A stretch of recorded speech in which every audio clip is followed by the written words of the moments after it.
من الشيطان الرجيم من همزه ونفخه ونفثه بسم الله الرحمن الرحیم۔ معزز سامعین کرام، قابل قدر اسلامی ماں اور بہنوں، اللہ رب العالمین کا بے انتہا فضل و کرم ہے کہ اللہ رب العالمین نے ہمیں اور آپ کو رمضان المبارک کی بابرکت سعادتوں میں سانس لینے کی توفیق عنایت فرمائی۔ یہ اللہ کا بہت بڑا شکر ہے، کیونکہ ایسے کئی ساتھی تھے ہمارے جو گزشتہ رمضان ہمارے ساتھ تھے، اب اس دنیا میں موجود نہیں رہے ہیں۔ اللہ رب العالمین تمام کی مغفرت فرمائے۔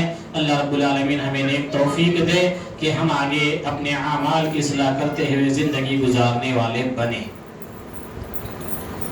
تو آئیے، آج قرآن مجید کے اندر بہت سی آیات ہم نے سنی، تو آج کچھ موت کے تعلق سے تذکرہ کر لیتے ہیں، کیونکہ انسان کی عقل مندی اللہ کے پیارے نبی صلی اللہ علیہ وسلم نے فرمایا، تم میں سے دانش مند آدمی وہ ہے جو اپنی زندگی میں موت کو کثرت سے یاد کرے، کیونکہ جہاں انسان موت کو بھول جاتا ہے، یقیناً وہاں جو ہے وہ دنیا کی خواہشات میں پھنس جاتا ہے۔ اس وجہ سے آج کچھ موت کا بھی تذکرہ میرے اور آپ کے درمیان ہو جائے، تاکہ اللہ رب العالمین اور پیارے نبی صلی اللہ علیہ وسلم کی نصیحتیں میری اور آپ کی زندگی کے لیے ہدایت و رہنمائی کا ذریعہ بن جائے۔ تو اللہ رب العالمین سورہ آل عمران کی آیت نمبر 185 میں فرماتا ہے، کل نفس ذائقۃ الموت، ہر جان موت کا مزہ چکھنے والی ہے، اور قیامت کے دن تم اپنے بدلے پورے دیے جاؤ گے۔ بس جو شخص آگ سے ہٹا دیا جائے اور جنت میں داخل کر دیا جائے، بے شک وہ کامیاب ہو گیا، اور دنیا کی زندگی تو صرف دھوکے کی جنس ہے۔ اللہ اکبر۔ اللہ رب العالمین اس آیت کریمہ میں فرماتا ہے کہ ہر جان کو موت کا مزہ چکھنے والی ہے۔ جو بھی جان، جس کے اندر جان آ گئی، وہ ہر جاندار چیز کو موت سے ہمکنار ہونا ہے، اسے موت آنا ہی آنا ہے۔ اور قیامت کے دن تم اپنے بدلے پورے دیے جاؤ گے۔ بس جو شخص آگ سے ہٹا دیا جائے، جس کو اللہ رب العالمین آگ سے بچا لے، آگ سے ہٹا لے اور اسے جنت میں داخل کر دیا جائے، بے شک وہ کامیاب ہو گیا۔ تو کامیاب وہ ہوا جو آگ سے بچا کر جنت میں داخل کر دیا گیا، وہ کامیاب ہو گیا۔ اور دنیا کی زندگی تو صرف دھوکے کی جنس ہے۔ یہ دنیا کی زندگی یقیناً ایک دھوکہ ہے، یقیناً یہ دھوکے کی چیز ہے کہ انسان اپنے چھت کے لیے کوشش کرتا ہے، ایک گھر بناؤں گا، ایک مکان بناؤں گا، اس میں ساری زندگی لگا دیتا ہے، یہاں تک کہ اسے پتا نہیں ہوتا کہ اس کی موت کب آنے والی ہے۔ وہ اپنے لیے چھت بناتے یہاں تک کہ اس کی خبر بن جاتی ہے، لیکن چھت بننے سے رہ جاتا ہے۔ تو یقیناً یہ دنیا کی زندگی ہمارے لیے ایک دھوکے کی جنس ہے۔ سورہ نساء کی آیت نمبر 78 میں 78 میں اللہ رب العالمین فرماتا ہے کہ اینما تکونوا یدرککم الموت ولو کنتم فیہ بروج مشیدہ۔ اللہ رب العالمین فرماتا ہے، تم جہاں کہیں بھی ہو، موت تمہیں آ پکڑے گی۔ قرآن پر سارے مسلمانوں کا ایمان ہے۔ اس آیت کریمہ کو ذرا اچھے سے پڑھ لیں اور یاد رکھ لیں، کیا کہہ رہا ہے اللہ رب العالمین؟ تم جہاں کہیں بھی ہو، موت تمہیں آ پکڑے گی، گویا تم مضبوط قلعوں میں ہو، اور اگر انہیں کوئی بھلائی ملتی ہے تو کہتے ہیں کہ یہ اللہ تعالیٰ کی طرف سے ہے، اور اگر کوئی برائی پہنچتی ہے تو کہہ اڑتے ہیں کہ یہ تو تیری طرف سے ہے۔ تو اللہ رب العالمین فرماتا ہے، انہیں کیا ہو گیا ہے، کوئی بات سمجھنے کے بھی قریب نہیں ہے۔ کون سی بات سمجھنے کے قریب نہیں ہے؟ اس لیے کہ جب کوئی بھلائی ملتی ہے، آسودگی ملتی ہے، خوشی کا موقع ہوتا ہے، یا ہمارا کچھ کام بن جاتا ہے، ہم سمجھتے ہیں کہ اللہ کی طرف سے ہے۔ یہ کس کو کہا جا رہا ہے؟ ایمان والوں کو کہا جا رہا ہے، کیونکہ اکثر ایمان والوں کے پاس ایسے نظریات شیطان کی طرف سے آ جاتے ہیں۔ ہم ایمان والے کیا سمجھتے ہیں؟ مسلمانوں کے اکثر گھرانے میں کیا ہوتا ہے، جب اچھائی بھلائی آتی ہے تو کہتے ہیں چلو اللہ کا شکر ہے، اللہ کی طرف سے یہ ہو گیا، لیکن جب برائی آ گئی تو سارے خاندان میں جتنے دشمن ہے نہیں، یہ سب یاد آ جاتے ہیں۔ انہوں ہمارے اوپر پڑے ہوں گے، انہوں ہمارے پیچھے لگے ہوں گے. تو اللہ رب العالمین کہہ رہا ہے کہ یہ جو فطرت ہے، یہ جو سوچنے کا طریقہ ہے ہمارا اور آپ کا، وہ غلط ہے. کہہ رہا ہے کیوں؟ اگر کوئی برائی پہنچتی ہے تو کہہ اڑتے ہیں کہ یہ تیری طرف سے ہے. انہیں کہہ دو کہ یہ سب کچھ اللہ تعالیٰ کی طرف سے ہے. یعنی بھلائی بھی انسان کو جو کچھ ملتی ہے وہ اللہ رب العالمین کی جانب سے ملتی ہے. کچھ مصیبتیں، کچھ آزمائشیں بھی بندے پر آتی ہیں تو وہ بھی اللہ رب العالمین کی طرف سے آتی ہے.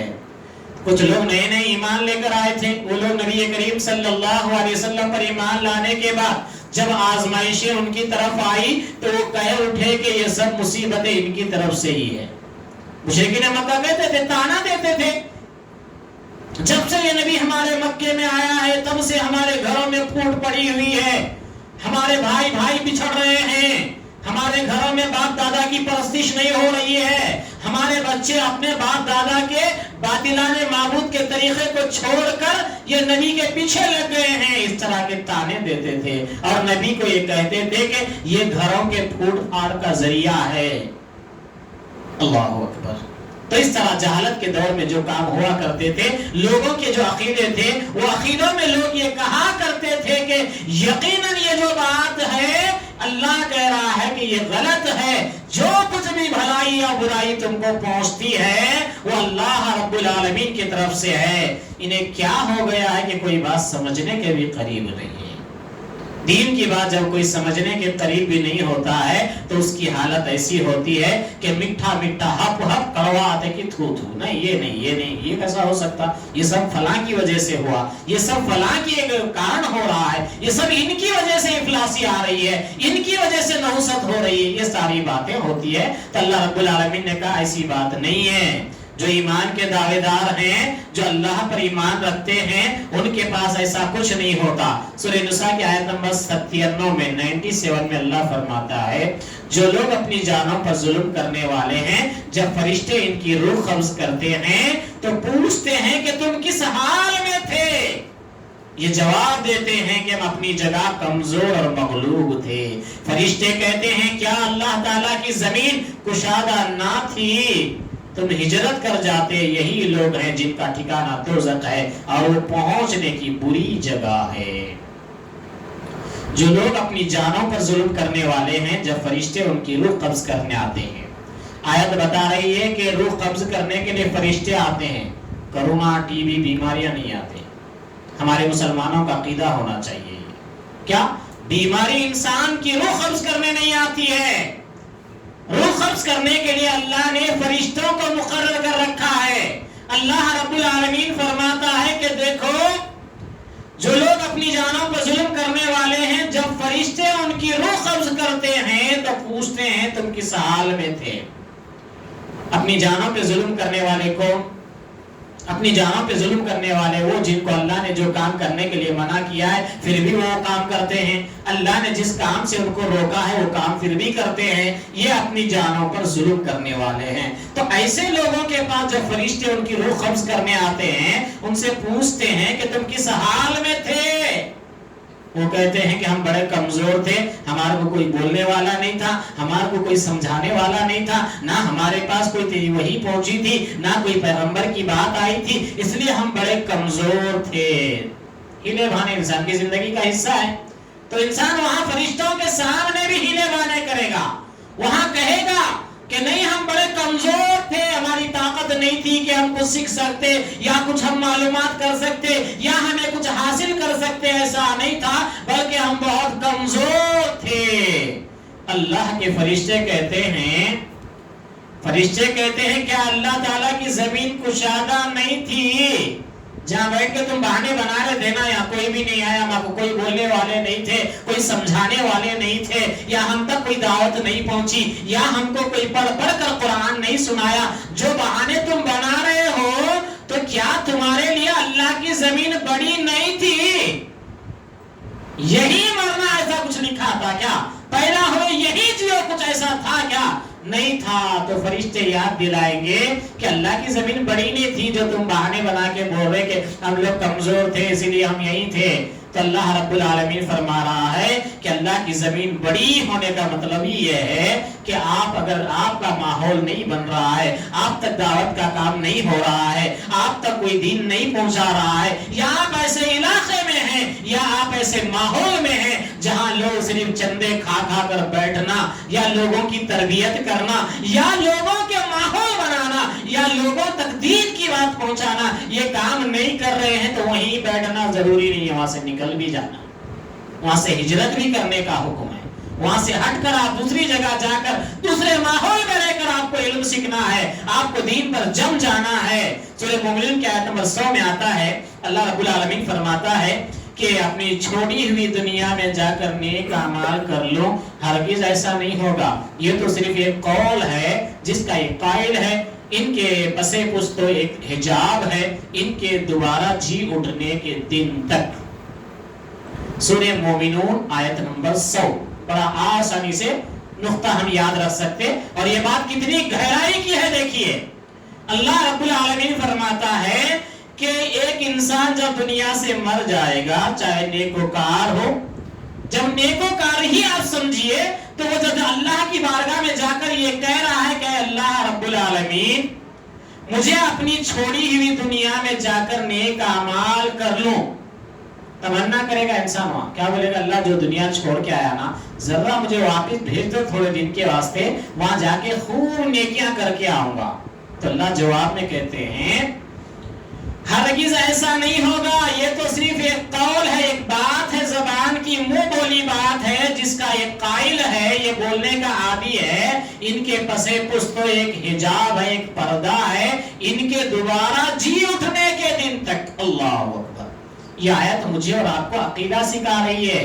اس روئے زمین پر ہر جاندار کو جب موت آتی ہے تو موت آنے کے بعد چاہے وہ نبی ہو، چاہے وہ ولی ہو، چاہے وہ نیکوکار ہو، جب وہ اس دنیا سے جاتا ہے، اگر اللہ سے خواہش کر کے کہتا ہے کہ اللہ مجھے جو دنیا چھوڑ کے آیا ہوں نا وہاں جانے کی اجازت دیجئے تاکہ میں نیکیاں کر کے آؤں، اللہ فرماتا کہ ہرگز نہیں ہوگا ایسا۔ جو اس دنیا سے رشتہ ختم کر کے موت سے ہمکنار ہو کر اس دنیا سے چلا گیا، وہ اگر اللہ سے آرزو بھی کرے کہ اللہ تھوڑے دن میرے کو بھیج دو، تب بھی اللہ ہرگز نہیں بھیجنے والے۔ کیوں؟ اللہ کہہ رہا ہے کہ اس کی خواہش ہے، اس کی منہ کی بات ہے، یہ بول رہا ہے۔ کیوں؟ اس لیے کہ ہم ان کے موت کے بعد سے قیامت کے دن تک، پھر جی اٹھنے کے دن تک ایک پردہ ڈال دیے۔ اب اللہ پردہ ڈال دیے، بول رہے ہیں لوگوں کو سکھا رہے کہ وہاں جاؤ، اتنے جمعرات پھرو تو تمہاری منت پوری ہو جاتی، وہاں جا کے اتنے بکرے کاٹ لو تو تمہاری آرزو پوری ہو جاتی، تمہارے کام بن جاتے۔ اللہ پردہ ڈالے بول رہے، اور سارے مسلمان یہ قرآن کو مانتے بول رہے، پھر اوپر سے بول رہے نہیں یہاں سے کام بن جاتے۔ اب یہ کون کر رہا ہے کام؟ کام کوئی بھی نہیں کر رہا ہے، کام کرنے والی ذات اللہ ہی کی ہے۔ شیطان مجھے اور آپ کو دھوکہ دے رہا ہے، شیطان اللہ کی راہ سے ہٹا کر مجھے اور آپ کو گمراہی کی طرف لے جا رہا ہے، اور کہہ رہا ہے، اللہ کہہ رہا ہے کہ قیامت کے دن تک، جی اٹھنے کے دن تک ایک پردہ ہے۔ اب وہ پردے کے بارے میں اللہ رب العالمین کہہ رہا ہے کسی کو اس کا شعور نہیں ہے، اس کا کسی کو علم ہی نہیں دیے، وہ کیا پردہ ہے، کیسا ہے، نہیں تم نہیں جانتے بول رہے اللہ۔ لیکن یہاں لوگ بولے رہے نہیں انہوں سنتے بھی۔ اب یہ سنتے کا عقیدہ کہاں سے لاتے؟ اللہ رب العالمین نے انبیاء کے اجسام کو، انبیاء کے جسموں کو میٹھی پر حرام کر دیا ہے۔ یہ میٹھی کی اوقات نہیں ہے کہ نبیوں کے جسم کو کھائے، نبیوں کے جسم پر حرام کر دیا اللہ نے، تو یہ میٹھی نبیوں کے جسم کو دفنانے کے بعد بھی اس کو نہیں کھا سکتی ہے۔ اور اللہ نے جو اللہ کی راہ میں شہید کر دیے گئے، جو اللہ کی راہ میں مر گئے، اللہ کہتا ہے کہ مردہ بھی مت کہو، یقیناً اللہ کہہ رہا ہے۔ لیکن اللہ آگے یہ بھی کہہ رہا ہے کہ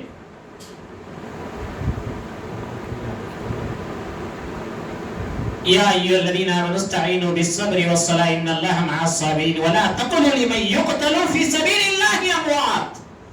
جو اللہ کی راہ میں قتل کر دیے گئے، جو اللہ کی راہ میں شہید کر دیے گئے، تم ان کو مردہ نہ کہو۔ فی سبیل اللہ اموات بل احیاء ولکن لا تشعرون، وہ ہمارے پاس زندہ ہے، اس کا شعور تم کو نہیں ہے۔ اللہ کہہ رہا ہے کہ جو اللہ کی راہ میں اللہ کے دین کے لیے اللہ کی دین کی سربلندی کے لیے جدوجہد کرتے رہے اور اسی حالت میں شہید کر دیے گئے یا موت ہی آ کر مر گئے، تم انہیں مردہ مت کہو اس لیے کہ ہمارے پاس زندہ ہے.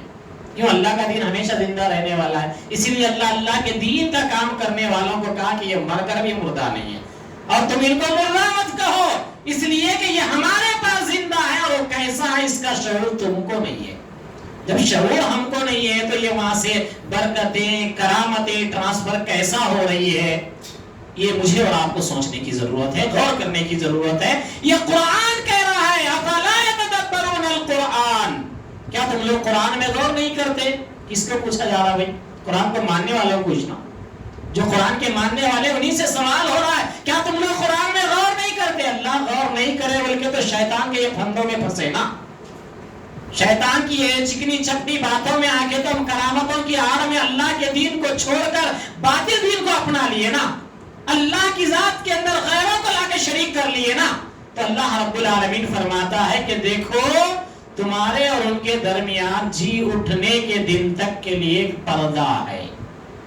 اب جو دنیا سے مر کر چلا جائے وہ پردہ قیامت کے دن تک، یقیناً قیامت کے دن پہچانیں گے، پھر وہاں نفس نفسی کا عالم ہوگا، وہاں کوئی رشتہ کسی رشتے کے کام نہیں آئے گا. وہاں کے تعلق سے انبیاء نے تک کہہ دیا کہ وہاں کے معاملے میں اللہ کے معاملے میں کوئی وہاں کلام نہیں کر سکے گا، اس لیے وہاں صرف اللہ اعمال کے اعتبار سے تمہاری سنے گا، لہذا تم عمل کرنے والے بنو. سورہ سجدہ میں اللہ رب العالمین فرماتا ہے کہہ دیجئے کہ میں تمہیں موت کا فرشتہ فوت کرے گا جو تم پر مقرر کیا گیا ہے، پھر تم سب اپنے پروردگار کی طرف لوٹ آئے جاؤ گے.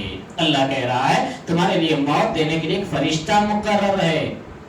موت کوئی بھی نہیں دیتا، موت روح قبض کرنے کے لیے ایک فرشتہ مقرر ہے. اللہ کے پیارے نبی صلی اللہ علیہ وسلم فرماتے ہیں کہ ایک جنگ کا میدان تھا جہاں صحابی بڑی بہادری کے ساتھ لڑ رہے تھے، بہادری کے ساتھ لڑ رہے تھے. ایسے موقع پر ان کا ایک ہاتھ شہید ہو جاتا ہے اور وہ پورا کٹ کر الگ بھی نہیں ہوتا اور اتنی تکلیف کا باعث بن گیا ہے کہ اب لڑ بھی نہیں سک رہے ہیں اس سے اور اس کی تکلیف برداشت بھی نہیں کر سک رہے ہیں. ایسے موقع پر اللہ کے پیارے نبی صلی اللہ علیہ وسلم کے وہ صحابی اپنے ہی نیزے کو زمین پر ٹکا کر اس پر لیٹ گئے، خود خوشی کر لی ایک معنوں میں. تو اللہ کے نبی صلی اللہ علیہ وسلم کے حدیث میں الفاظ آتے ہیں، اللہ رب العالمین فرماتا ہے میرے بندے نے میرے فیصلے میں جلد بازی کی، کیونکہ موت شہادت اس کی جب لکھی تھی اس سے پہلے میرے بندے نے جلد بازی کی، جس کی وجہ سے میں نے اس پر جنت کو حرام کر دیا. اللہ اکبر. آج ہمارے معاشرے میں کیا سننے کو ملتا، جو مرد لڑ لیا کہتے مولوی صاحب پھانسی ڈال لیا، مولوی صاحب نہیں انہیں ایسا تھا کہتے اس لیے انہیں مر گیا انہیں زندہ ہے. ان کی بیوی جو ہے ان کو دھمکیاں دے رہی کہ میں پھانسی لے کے مر دوں، میں کچھ بھی کر لے کے مر دوں. مرنا تماشا کھیل نہیں ہے، موت اللہ کی جانب سے مقرر ہے. جب تک آپ کو زندگی دی گئی ہے آپ اس زندگی کے اندر آپ نیکیاں کریں، آپ اللہ سے توبہ استغفار کریں. آپ اگر مصیبت زدہ ہیں، آپ پر مشکلات ہیں تو آپ ان مشکلات کے اندر اپنے آپ کو صبر سے کام لیں. اللہ کے نبی صلی اللہ علیہ وسلم فرماتے ہیں بندہ مومن پر جب مشکلیں آتی ہے وہ اس پہ صبر کرتا ہے تو اللہ اس کو اجر دیتا ہے. تو انسان کی زندگی میں آزمائش آتی ہے، آزمائشوں کو لے کر، مشکلات کو لے کر، مصیبتوں کو لے کر میرا سب کچھ ختم ہو گیا سمجھنا، اب میرے جینے کا کیا فائدہ سمجھنا. یا بعض لوگ پھر جہالت میں یہ کہتے ہیں کہ ہم بیوی بچے کے واسطے تو جی رہے مولانا، پھر اللہ زمین پہ آپ کو خلیفہ بنانے کا کوئی مطلب ہی نہیں رہا. وما خلقت الجن والانس الا لیعبدون. ہم نے انسان اور جنات کو محض اپنی عبادت کے لیے پیدا کیا ہے، اور آپ کی اور جنات کی عبادت کا اللہ محتاج ہے نہیں ہے. اس کے باوجود بھی تمہیں عبادت کے لیے چننے کا مقصد یہ ہے کہ تم کو اللہ نے اس زمین کا خلیفہ بنایا ہے. اس زمین کے اوپر اللہ چاہتا ہے کہ اپنے بندوں کی نگرانی میں، اپنے بندوں کی نگرانی کے ساتھ اس زمین کے اوپر جو اختلاف ہے اس کو ختم کر کے یہاں امن اور سکون اللہ دکھانا چاہتا ہے، جس کی تلاش میں ساری انسانیت ہے. اللہ رب العالمین اس موت کے مناظر کو ہمیں قرآن مجید کے اندر اندر یاد دلوا کر میری اور آپ کی زندگی کو سنوارنا چاہتے ہیں تو ایک دو حدیث آپ کے سامنے رکھ کے میں اپنی بات ختم کرتا ہوں۔ اللہ کے پیارے نبی صلی اللہ علیہ وسلم کے صحابی حضرت انس رضی اللہ تعالیٰ عنہ روایت کرتے ہیں، وہ کہتے ہیں کہ اللہ کے رسول صلی اللہ علیہ وسلم نے فرمایا اگر یہ خدشہ نہ ہوتا کہ تم مردوں کو دفن نہ کرو گے تو میں اللہ تعالیٰ سے دعا کرتا کہ وہ تم کو عذاب قبر کی آوازیں سنائیں۔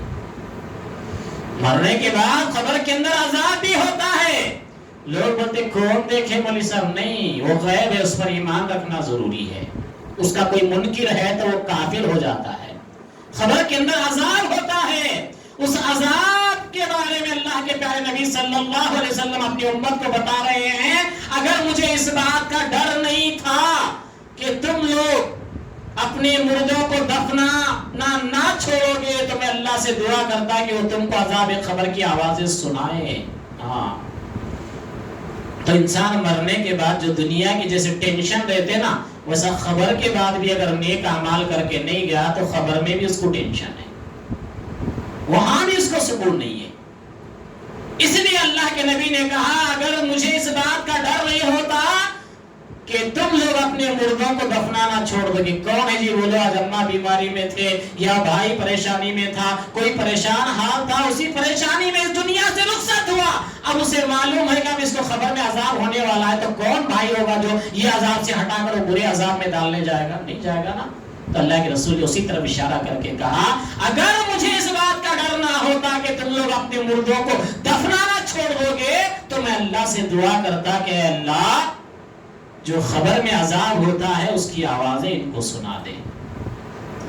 اس لیے اللہ کے نبی صلی اللہ علیہ وسلم نے فرمایا، اور شیطان ہم کو انہی آڑ میں لے کر امت کو گمراہ کر دیا، ارے مردے سنتے ہیں جی، جب مردے سنتے تو اولیاء نہیں سنتے۔ ہاں، شیطان کے یہ میٹھے میٹھے رہتے ہتھ کنڈے، کہیں سے بھی لا کے آپ کو گھاٹنا رہتا۔ اس لیے ارے کیا جی مردے سنتے بول رہے، یہ عام لوگ سنتے، جب مرے تو اولیاء نہیں سنتے۔ ہاں سنتے ہوئے کہیں کو نہیں سنتے، کیا سنتے؟ اللہ رب العالمین نے فرمایا جو ہم سنانا چاہتے ہیں وہی سنتے ہیں، لیکن کیا کچھ کر بھی سکتے ہیں؟ سوال ہے اللہ کی طرف سے، کیا کر بھی سکتے ہیں؟ تو صاف جواب ہے کہ نہیں کر سکتے۔ تو اللہ کے پیارے نبی صلی اللہ علیہ وسلم کی ایک اور حدیث ہے، رسول اللہ صلی اللہ علیہ وسلم کے زمانے میں میری والدہ قتیلہ بنت عبد العزہ، یعنی ایمان لانے سے پہلے لوگ جیسے آج ہمارے پاس بھی کچھ بزرگوں کے نام لے کے لوگ جیتے ہیں، وہاں مشرکین مکہ جو ہے جیسے آج عبداللہ نام رکھا جاتا ہے، اللہ کا بندہ، وہاں عزہ ایک ان کے بڑے پیر تھے، بڑے ان کے پجاری تھے، ان کا نام لے کے لوگ کیا کرتے تھے؟ عبد العزہ بول کے رکھتے تھے، جیسے عبداللہ۔ تو اللہ کے نبی نے سابقہ لوگ جو ایسے نام رکھتے تھے اپنے اپنے بزرگوں کی طرف منسوب کر کے، تو ان کے ناموں کو ختم کر کے اللہ کے رسول نے کہا نہیں، کسی غیر کا بندہ انسان نہیں ہو سکتا، اسی لیے عبداللہ میرا پسندیدہ نام ہے، اللہ کے رسول نے فرمایا۔ تو عبداللہ نام جو ہے اللہ رب العالمین کی توحید، اللہ رب العالمین کی بندگی کا سبب ہے۔ تو اللہ کے نبی صلی اللہ علیہ وسلم کے صحابیہ کہتی ہیں کہ جو مشرکہ تھی میرے یہاں آئی، میں نے آپ صلی اللہ علیہ وسلم سے پوچھا کہ میں نے یہ بھی کہا کہ وہ مجھ سے ملاقات کی بہت خواہش مند ہے، تو کیا میں اپنے والدہ کے ساتھ صلہ رحمی کر سکتی ہوں؟ تو آپ صلی اللہ علیہ وسلم نے فرمایا ہاں، اپنی والدہ کے ساتھ صلہ رحمی کر۔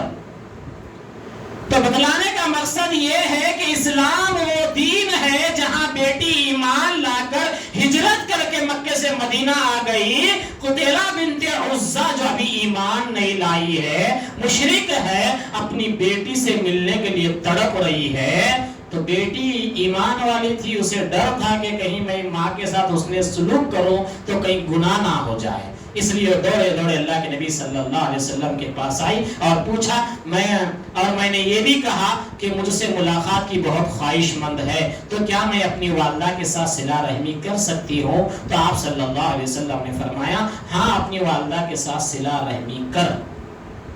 حالانکہ وہ ایمان نہیں لائی ہے، ماں ہے، اس لیے اس کے ساتھ صلہ رحمی کرنے کی یہ اسلام کی تعلیم ہے۔ آج یہاں مسلمان کو لڑایا جاتا، ارے انہیں وہ جماعت کا، انہیں یہ جماعت کا، تو اس کا نکو جا کافر ہو جاتا، تو اس کے پیچھے نکو جا گمراہ ہو جاتا، یا مسلمان کو لڑایا جاتا، یا مسلمان کو مسلمان کے خلاف بھڑکایا جاتا۔ یہ قتیلہ بنت عزہ اپنی ماں اپنی بیٹی سے ملنے آتی ہے، وہ بیٹی ایمان والی جا کے نبی سے کہتی ہے اللہ کے نبی ایک ماں ہے جو اپنی بیٹی سے ملنے کی خواہش رکھتی ہے، وہ ابھی ایمان نہیں لائی ہے، کیا اس کے ساتھ ملنا، اس کے ساتھ حسن سلوک کرنا، اس کو ماں کا درجہ دینا کیا جائز ہے، کیا کر سکتی ہو؟ اللہ کے رسول نے فرمایا ہاں کرو، اس لیے کہ اللہ نے اپنی اطاعت کے بعد، رسول کی اطاعت کے بعد جو تمہیں حکم دیا ہے وہ بالوالدین احسانا، تمہارے ماں باپ کے ساتھ تمہیں حسن سلوک کرنے کا اللہ نے حکم دیا۔ اگر تمہاری ماں ایمان بھی نہیں لائی ہے تو تمہارے اسلام کی وجہ سے وہ تمہارے حسن سلوک کی حقدار ہے۔ آج مسلمانوں کو بولنا پڑتا ہے بھئی مسلمانی ہے ناچی جادو، دین کی بات آئی تو دین کی بات علماء کریں گے، نہیں اب جاہل لوگ بھی کرتے ہیں، بیٹھ کے چبوتروں پہ ہوٹلوں میں بیٹھ کے فیصلے ہوتے، کیا بول کے؟ کل ایک بچہ بولا، کیا بولتا؟ بھئی آپ کی مسجد سے کہتے کچھ بھی نہیں بولتے، کہتے ہیں اذان دینا شروع کرتے بس اللہ بول کے شروع ہو جاتے، کہتے آگے پیچھے کچھ بھی نہیں بولتے، کہتے دوسرے لوگ بولتے، کہتے اب دوسرے لوگ بولے سو ہم بولنا ضروری نہیں ہے نا، دوسرے لوگ اس لیے بولتے ہیں کہ ان کو دوسرا کچھ بھی نہیں آتا، وہی چاہتا، وہی ماسٹر ہے، اس لیے بولتے۔ کیوں؟ صحیح بخاری کی حدیث کو اٹھا لیجئے، ابن ماجہ کو اٹھا لیجئے، سنن دارمی کو آپ اٹھا لیجئے، کتاب الاذان کو اٹھا لیجئے، اللہ کے پیارے نبی صلی اللہ علیہ وسلم نے حضرت بلال کو حکم دیا کہ اے بلال اذان دو۔ حضرت بلال کو ٹھہرا کر کے اللہ کے نبی اذان دلوا رہے ہیں، حضرت بلال کو نہیں معلوم، الصلوۃ والسلام ہے کہ رسول اللہ بولنا، بسم اللہ الرحمن الرحیم بولنا نہیں معلوم، یہاں لوگ مشورے دیتے ہیں کم سے کم بسم اللہ تو بولنا بھائی اذان دینے سے پہلے، کیسا بولنا بھائی؟ جب نبی نہیں بولے ہم بولے تو فَهُوَ رَدٌّ، تمہارا وہ عمل قبول نہیں کیا جائے گا، تمہارے وہ عمل کی کوئی حیثیت نہیں ہوگی، جو رسول نے نہیں کہا ہے، جو رسول نے نہیں بتایا ہے وہ کام کرو گے تو اس پہ نیکی نہیں ملے گی۔